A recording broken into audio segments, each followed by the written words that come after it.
On June 18, 2026, a senior American defense official stood at a Pentagon podium and said something that should have caused every historian in Washington to quietly close their laptop and walk outside for some air. He said, "Iran cannot sustain this level of military activity against a superior force indefinitely. Attrition is working. Attrition is working." I want you to hold those 3 words, and I want you to let them sit there in your mind with the full weight of their history. Because 50 years ago, in a different city, about a different war, American secretaries of defense were saying the exact same 3 words. And they were wrong then for exactly the same structural reasons they are wrong now. Because on that same day, the Iranian Supreme Leader's official website published a statement addressed to what it called the patient nation and used a specific Persian phrase that translates most accurately as the Great Endurance. Or sore mi chen xiao chochesans shis ka chans shis chi no, a term that is not primarily a military concept. It is a theological and historical concept. It refers not to the tactical capacity to absorb battlefield losses, which is what American attrition doctrine focuses on, but to the strategic principle that time itself is a weapon,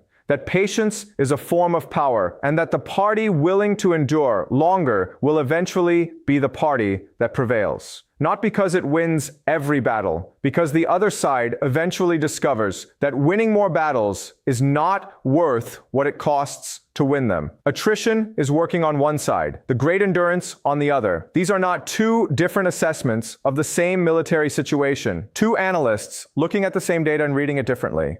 They are 2 completely different theories of how conflicts are decided, what factors determine their outcomes, and who has the capacity to achieve those outcomes. And the catastrophic historical irony is that America has encountered this specific disagreement before in a jungle in Southeast Asia, and it paid an extraordinary price for failing to recognize the disagreement clearly enough to resolve it in time. Every analyst and every outlet covering the current situation is focused on the same question: is Iranian military capacity degrading? Stars and Stripes is reporting on IRGC battlefield losses.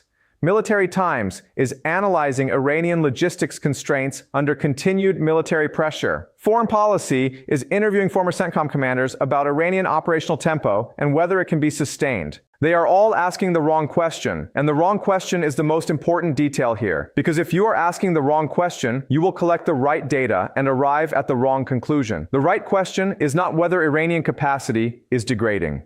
The right question is whether Iranian will is degrading. Because in every documented conflict where a technologically superior power has fought a determined hybrid or asymmetric adversary, from Algeria to Vietnam to Afghanistan, the outcome was not determined by which side retained more military capacity at the end. It was determined by which side retained more will to continue, and which side's will broke first under the combined weight of military cost, political cost, and time. In the next 20 minutes, I am going to walk you through what I call the will asymmetry framework. I am going to explain why Robert McNamara's analytical failure in Vietnam was not a personal failure of a brilliant man who should have known better. It was a structural failure built into the analytical methodology that great powers use to assess conflicts with smaller adversaries who have different relationships to time and cost. I am going to show you 5 documented parallels between the Vietnamese strategic playbook and what Iran is visibly and methodically executing right now. And I'm going to explain why the phrase "attrition is working" is not a sign that the current analysis has found its footing. It is a sign that the pattern from Vietnam has not been recognized 50 years later in a different theater. Let me build this framework from its historical and conceptual foundations, because the will asymmetry framework requires understanding something about the nature of conflicts that the standard capability-based analysis is structurally designed to miss. In 1961, the political scientist Carl Deutsch wrote something that now reads as almost unbearably prescient about the Vietnam experience that was about to unfold. He wrote that the central danger for a powerful state engaged in asymmetric conflict is not that it will underestimate the enemy's capacity. Modern intelligence services are quite good at measuring capacity, counting weapons, estimating training levels, assessing logistics chains. The danger is that the powerful state will correctly measure the enemy's capacity and still lose, because capacity and will are different things, and only one of them is reliably measurable with the tools that great powers build and trust. Think about what actually happened in Vietnam at the strategic level, stripping away the tactical complexity and looking at the fundamental dynamic. American military planners were not wrong about the kill ratios. The body counts were, within their methodology,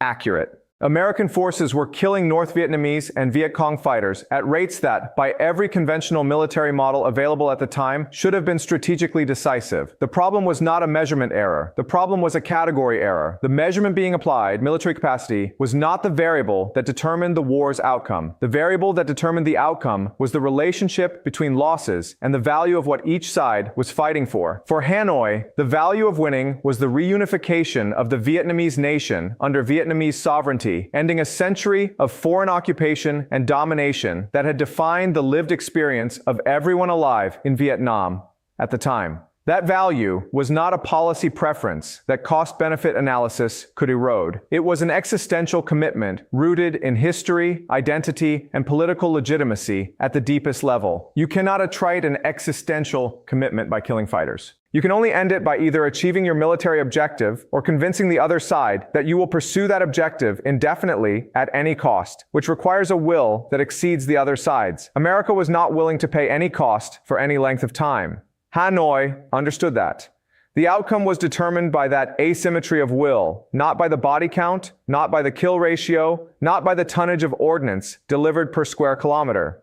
McNamara eventually came to understand this at considerable personal cost. In his 1995 memoir, he wrote that the central error was our failure to recognize that in international affairs, as in other aspects of life, there may be problems for which there are no immediate solutions, and more specifically, that the American leadership had underestimated the power of nationalism to motivate a people to fight and die for their beliefs and values. The will was the variable. The capacity measurement missed it entirely. Now let me show you the 5 pages Iran appears to have taken from that playbook, not as metaphor, but as documented operational parallels that deserve to be examined carefully. Page 1. The tunnel doctrine and its direct structural parallel. North Vietnam built the Cu Chi tunnel network, nearly 250 kilometers of underground passages beneath the operational area of the most powerful military on Earth, specifically designed to absorb American air superiority and conventional military pressure and allow Vietnamese forces to continue operating, rest, resupply, and emerge to fight again. The design principle was simple and strategic. Protect the force underground, preserve the capacity to fight, regardless of what happens above ground, and outlast the air campaign through survivability rather than through air defense. Iran has built what multiple Western intelligence agencies have described as one of the most extensive underground military infrastructure programs in the world outside of North Korea. Tunnel complexes beneath military facilities across multiple provinces. Hardened command and control nodes designed to function after the surface structures above them have been destroyed. Dispersed weapons storage built into the earth at depths that conventional munitions cannot reach.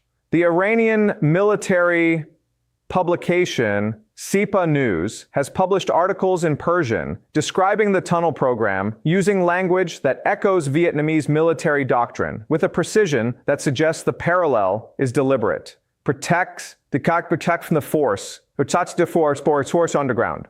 Preserve the capacity to fight. Outlast the campaign. Not hiding. Surviving in order to continue.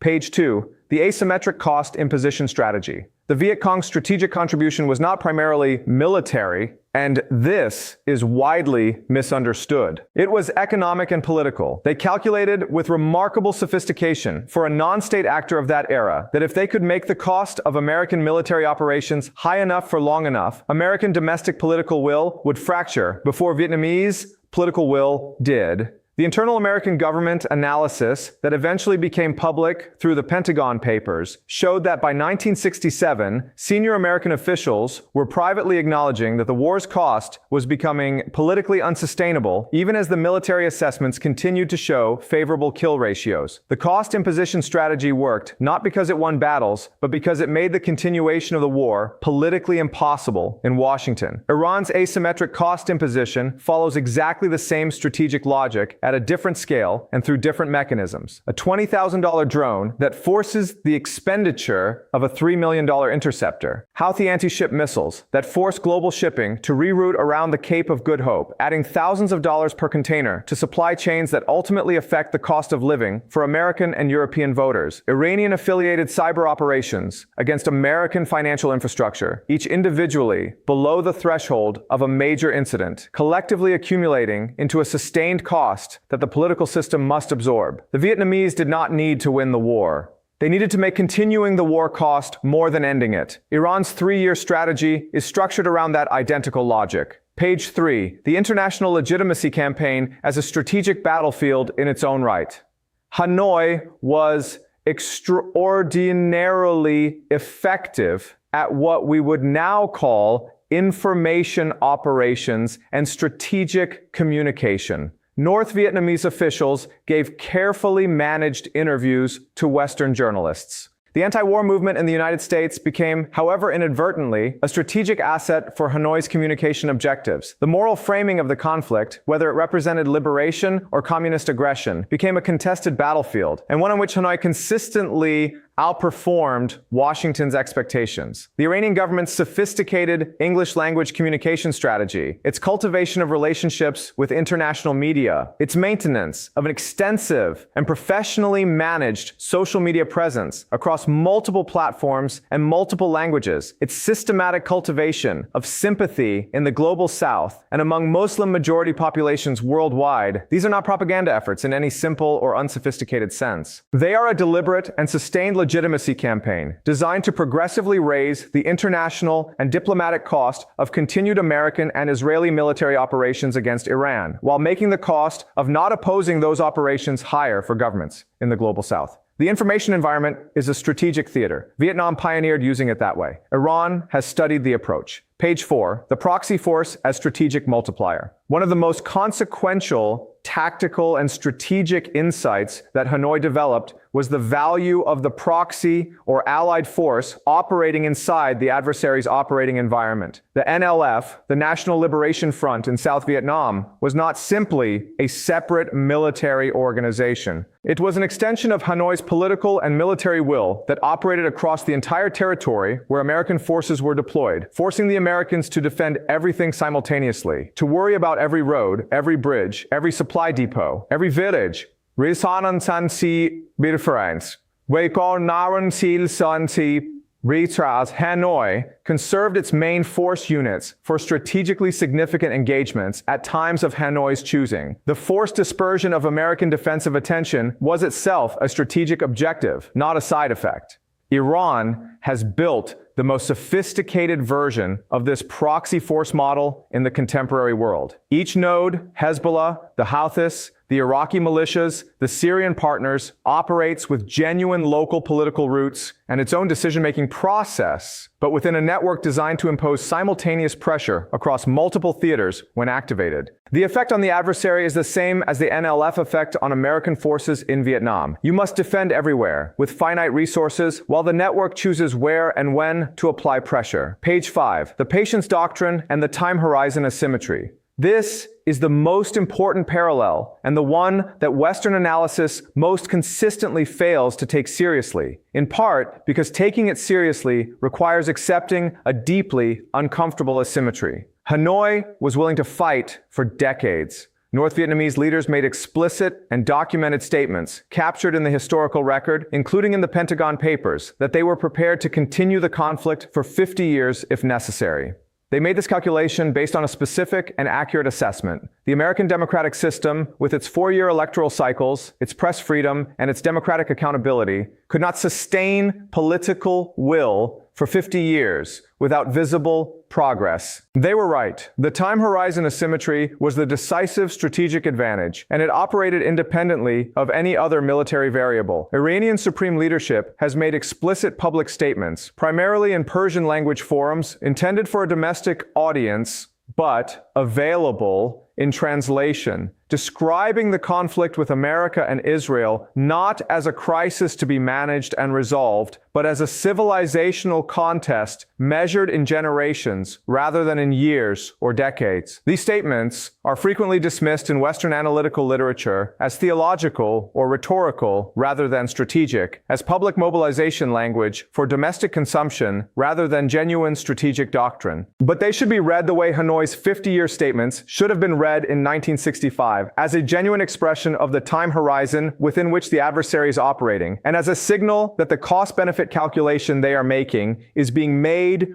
over a timeline that is incompatible with the 4-year political cycle that governs American strategic decision-making. Now, let me give you the strongest argument against the Vietnam parallel, because it is a genuinely important objection and it deserves serious engagement. The strongest case against the will asymmetry framework, as applied to Iran, is this. The Vietnam comparison rests on a specific and not universally applicable premise, that the resistance movement enjoyed deep popular support rooted in nationalism and the experience of colonial domination. The Viet Cong and North Vietnamese army had genuine mass support from a population that had experienced French colonialism directly and that saw the conflict through the lens of national liberation. That popular support was the foundation of the will asymmetry. Iran's IRGC is not a popular liberation movement in any equivalent sense. It is a state security apparatus that exercises coercive control over a population that has, in documented and repeated protest movements, including the 2022 and 2023 uprisings, expressed significant and sometimes violent discontent with the regime's domestic governance. If the Iranian population does not share the IRGC's great endurance framing, if the will is located in the regime rather than in the population, then the will asymmetry is far weaker than the Vietnamese case, and sustained military pressure might genuinely degrade the regime's will to continue, even if it does not degrade its military capacity. That argument deserves genuine engagement. I hold it honestly, but here is what it cannot explain. It cannot explain why every documented public opinion survey conducted in Iran by international research organizations operating under significant methodological constraints consistently shows Iranian respondents expressing support for national sovereignty and for resistance to foreign military pressure, even among demographic groups that are otherwise highly critical of the Islamic Republic's domestic governance. The critical distinction that the objection misses is exactly the distinction that mattered in Vietnam, the difference between popular support for the government and popular support for the national project of resisting foreign military pressure. Those two things are separable. In Vietnam, many South Vietnamese who opposed the Communist Party's political program still resisted American military intervention on national sovereignty grounds. Iran's regime has constructed its great endurance doctrine around the national sovereignty frame rather than the ideological frame for precisely this reason, and the available evidence suggests that framing has genuine popular resonance even among citizens who oppose the regime domestically.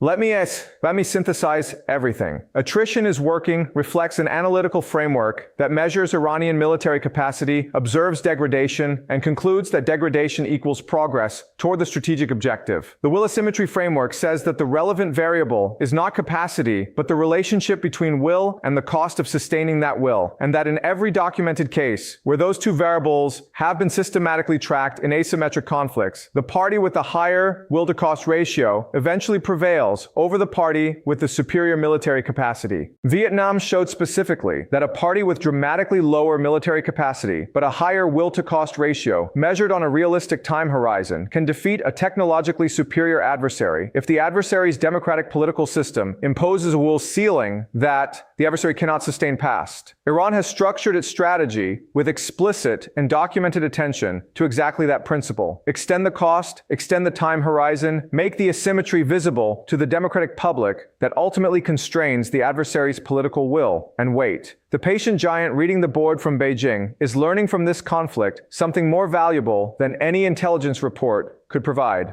China does not need Iran to defeat America. China needs Iran to demonstrate that the will asymmetry framework works in practice against American military pressure in the contemporary strategic environment. Every month that Iran continues to function as a state, maintain its proxy network, impose costs on American and allied operations, and survive military pressure that was expected to be more decisive, adds to the global evidence base for the proposition that American power, for all its extraordinary magnitude, is bounded by the political will of a democratic electorate that cannot sustain open-ended conflict. That evidence is accumulating. Beijing is filing it. And Beijing, like Hanoi before it, is patient in a way that democratic systems fundamentally are not designed to match. 3 things to watch in the next 48 to 72 hours. First, watch whether any American official modifies or walks back the Chidi or G,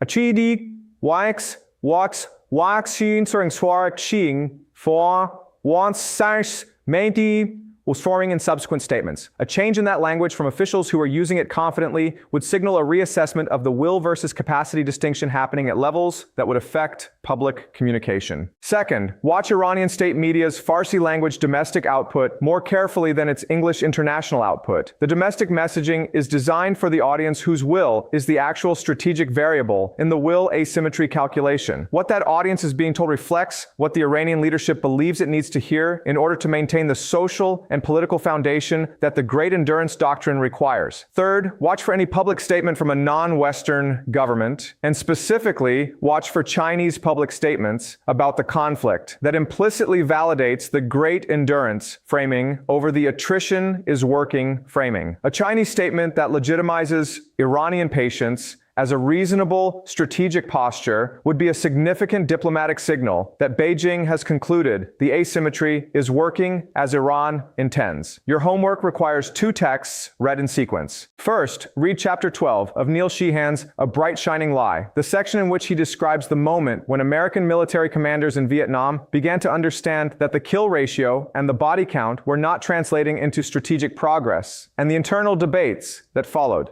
Then read the most recent available English-language translation of an IRGC commander's public statement on the current conflict, available through organizations that monitor Iranian media.